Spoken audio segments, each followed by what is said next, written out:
मेरे गुरु महेश्वर शिव को मेरा प्रणाम है।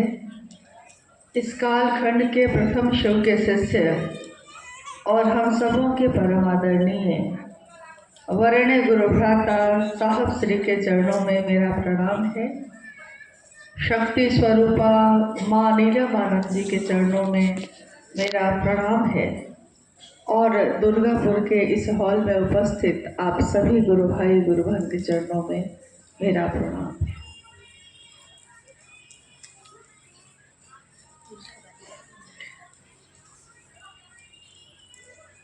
मेरा सौभाग्य है कि अपने गुरु शिव के लिए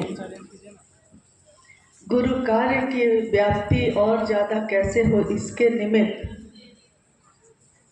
आप सभी गुरु भाई गुरु बहनों के द्वारा आयोजित इस संगोष्ठी में भाग लेने का मौका मिला है।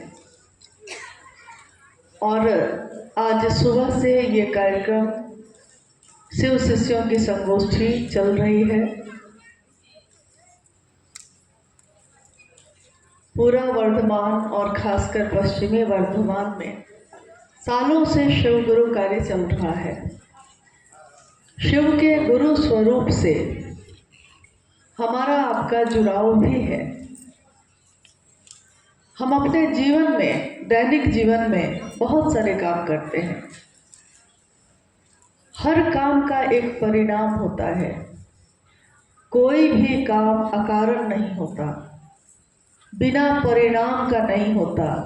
परिणाम चाहे अच्छे हों, परिणाम चाहे बुरे हों, लेकिन जो भी हम करते हैं इस जीवन में, इस शरीर के द्वारा, हमारे मन के द्वारा, उसका परिणाम भी हमको लेना ही पड़ता है। जो किया है वो तो पाएंगे ही। शिव के गुरु स्वरूप की जो व्याप्ति आज पूरी दुनिया में है, इसके मूल कारण इस कालखंड में शिव के शिष्य साहब हरिंद्रानंद जी हैं। शिव की पूजा हजारों वर्षों से होती आई है, प्राचीन समय से होती आई है। शिव के अनेक स्वरूप की पूजा होती आई है। सामान्य जनमानस, सामान्य लोग अलग अलग रूपों से भी शिव से अपना जुड़ाव रखे हुए हैं, पूजा करते हैं, मनोकामना की पूर्ति होती है। शिव के कुछ शिष्य और प्रशिष्य ऐसे हुए जिनका जिक्र इतिहास करता है, शास्त्र करते हैं। बीच के समय में शास्त्र भी मौन है, चुप है। किसी को नहीं पता कि बीच के समय में शिव के शिष्य हुए या नहीं हुए। आपने साहब श्री से भी सुना होगा कि कुछ शिष्य और प्रशिष्य, लगभग 112, जिसका जिक्र शास्त्रों के द्वारा आया। ये वो शिष्य थे, उस काल में थे जब शिव को गुरु बनाकर उन्होंने शिव से ज्ञान प्राप्त किया, दुनिया में पूजित हुए। शिव शरीर में तो कहीं दिखते नहीं हैं, तो जो शरीर में दिखता है, हमारा आपका स्वभाव होता है उसके प्रति आकर्षित होने का, उससे जुड़ाव स्थापित करने का। शिव के जितने भी शिष्य हुए उसमें अगस्त्य, दधीची, बाबा कीनाराम, ऐसे कितने नाम आए। उस समय, उस कालखंड में जो लोग उनके आसपास उनसे जुड़े, यहाँ तक उन्होंने कहा कि ये जो शरीर में उतरे हैं ये द्वितीय महेश्वर हैं, चलते फिरते महादेव हैं।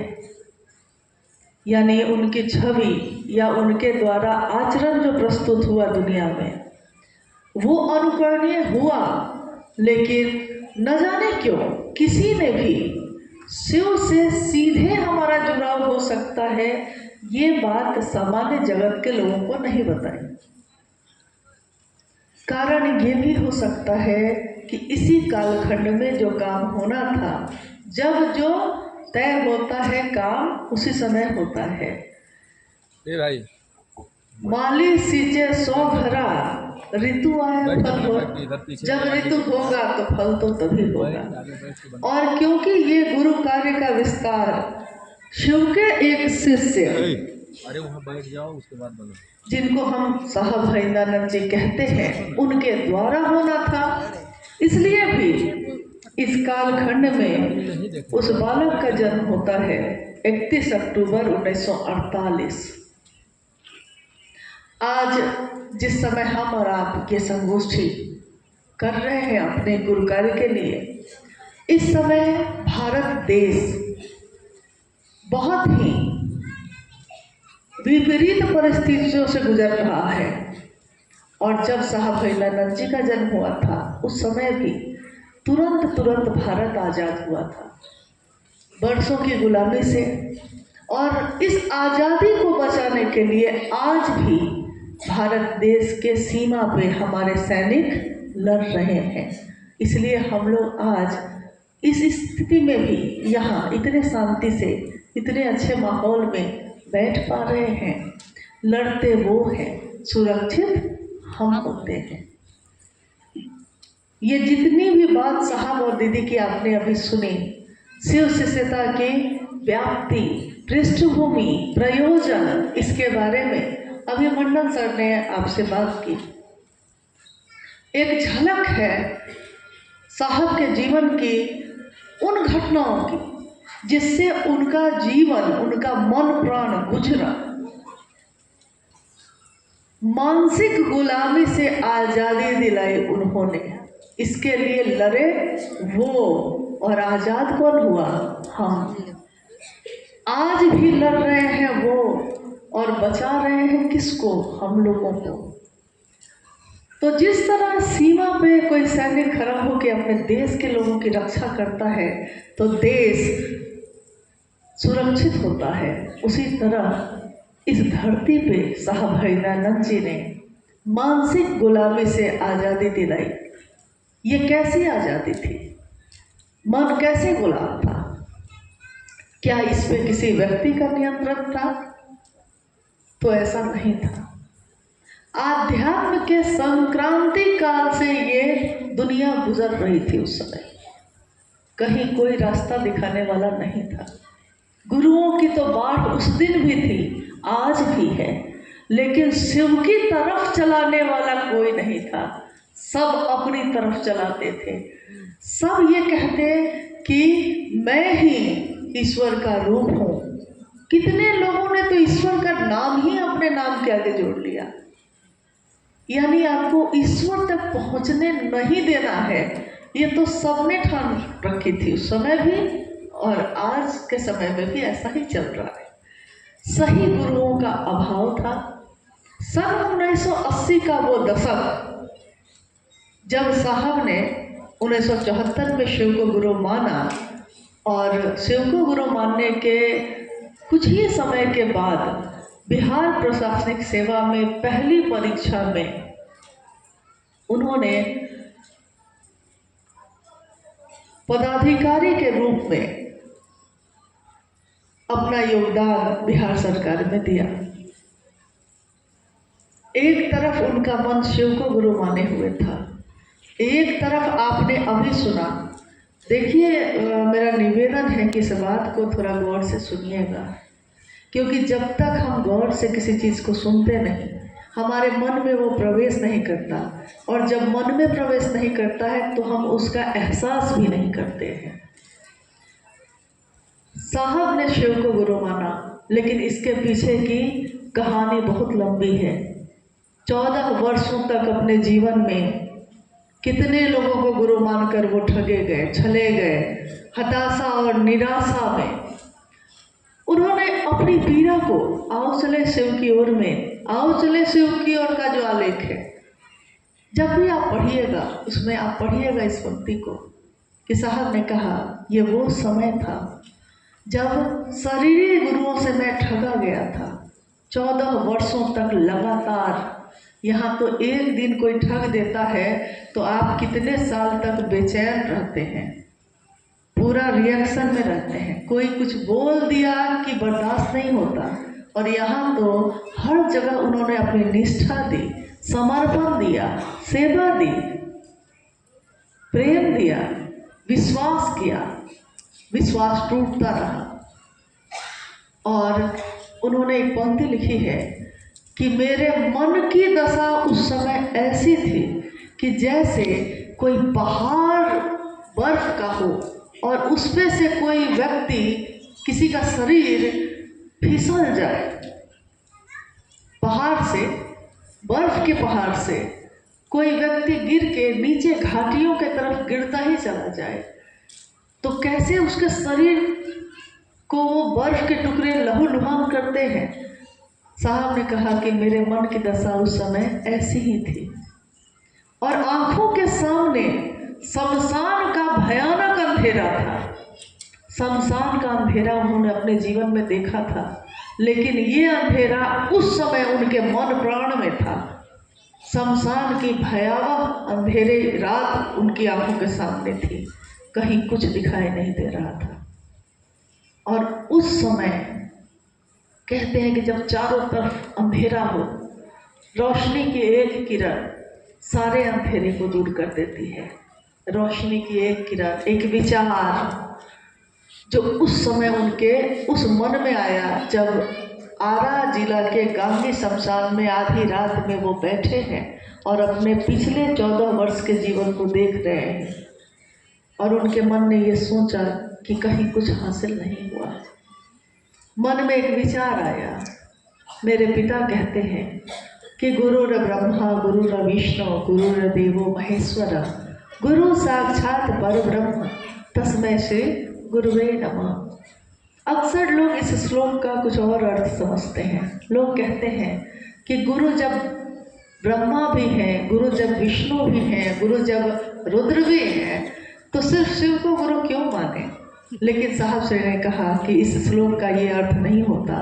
इस श्लोक का अर्थ ये होता है कि गुरु कोई हो, लेकिन उस गुरु में अगर वो सही गुरु है तो उस गुरु में ब्रह्मानी शक्ति होती है, वैष्णवी शक्ति होती है और रुद्रानी शक्ति होती है। यहाँ तक कि वो गुरु कोई हो, सही है, अगर मनसा सही है गुरु की, तो वो साक्षात ब्रह्म स्वरूप, साक्षात ईश्वर का स्वरूप होता है।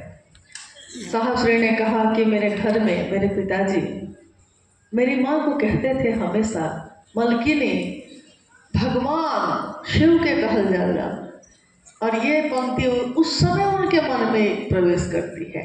जैसे सारे अंधेरे छट गए, जैसे सारे घाव पे मरहम लगा दिया किसी ने, इस तरह उनके मन ने शांति और सुकून का एहसास किया।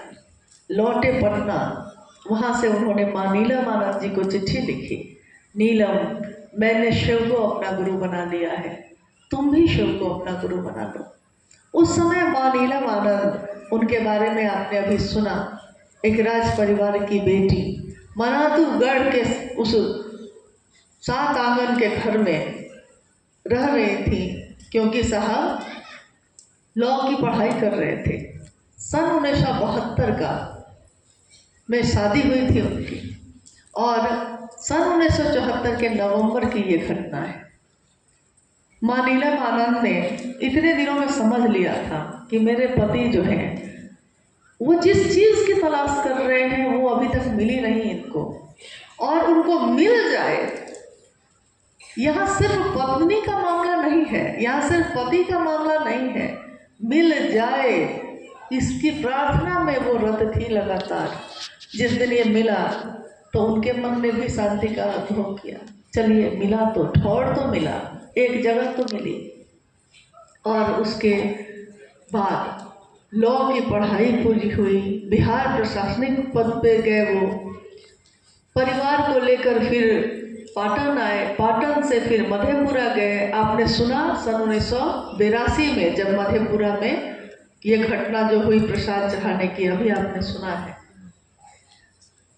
जहाँ दया का एहसास हुआ, नमः शिवाय मंत्र का एहसास हुआ 1975 में, 1986 में आकाशवाणी आई। ये सारी घटनाएं होती चली गई, जैसे कोई अक्सर साहब ये बोले कि लगता है जैसे कोई फिल्म मेरी आंखों के सामने से गुजर रहा है, जैसे कोई दृश्य गुजर रहा है। इसीलिए आओ चले शिव की ओर आलेख जब उन्होंने लिखना शुरू किया तो सबसे पहली पंक्ति उन्होंने लिखी कि बाजी जय अतफाल है दुनिया मेरे आगे, होता है सब रोज तमाशा मेरे आगे। ये पूरी दुनिया बच्चों के खेलने के मैदान जैसी है। हर आदमी अपना अपना चरित्र उस पर निभा रहा है। कोई रोता है, कोई हंसता है, कोई खेलता है, कोई रूठता है, कोई लड़ता है, कोई प्रेम करता है। हर आदमी अपने अपने अनुसार दिख रहा है हमको। मैं शिव को लेकर बैठा हूँ, लेकिन कोई शिव को लेने नहीं आता। मैं शिव देना चाहता हूँ, मैं शिव लेना चाहता हूँ। न कोई लेने आता है, न कोई देने आता है। मैं शिव की बात करने वाला हूँ। लेकिन लगातार उस संक्रांति काल से लोगों को निकालने के लिए उन्होंने एक अथक, एक दुरूह काम शुरू किया। शिव के गुरु स्वरूप की स्थापना जन जन में हो। जैसा अभी भाई सर्वोदय जी अपने भजन में गा रहे थे, हरिंदर कहते हैं शिव है गुरु, इनको